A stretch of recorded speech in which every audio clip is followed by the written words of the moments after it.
এখন তো খুব ঠান্ডা পড়েছে, তাই আজকে গোপুর জন্য একটা সোয়েটার বানাবো।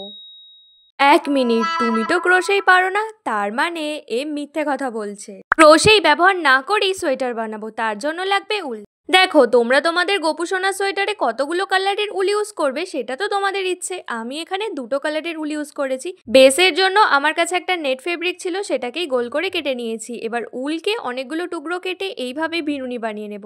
গোল করে যে নেটটা কেটে রেখেছিলাম, এই নেটের ওপর গ্লু দিয়ে একটা একটা করে উলের তৈরি বিনুনিগুলো বসিয়ে দেব। পুরো নেটটাকে এরকম উল দিয়েই কভার করব। আর মিডিল পোর্শনটা একটু কেটে নিয়েছি। তোমাদের গোপু সোনা যেই রকম সেই রকম সাইজেরই নেটটাকে গোল করে কাটতে হবে। তাই এখানে আমি কতগুলো উল ব্যবহার করেছি ঠিকঠাকভাবে বললাম না, কারণ আমার গোপু সোনা খুবই ছোট। তাই এই সোয়েটারটা বানানোর জন্য টোটাল 5টা উলের বিনুনি লেগেছে। এবার ওপরের হাতাটা বানানোর জন্য একটা মোটা করে বিনুনি করে নেব। সেটাকে ঠিক এইভাবে ইউ শেপ করে নিয়ে দুদিকটা সেলাই করে, মাঝখানটা কিন্তু সেলাই করব না। এবার ফার্স্টে যে পার্টটা বানিয়ে রেখেছিলাম সেটার সঙ্গে এইভাবে সেলাই করে অ্যাটাচ করে নেব। তো আমার গোপুর সোয়েটারটা রেডি হয়ে গেছে। আর এটা কি কিউট দেখতে, একদম ছোটুসা। এবার ভাবলাম একটা টুপি বানাবো।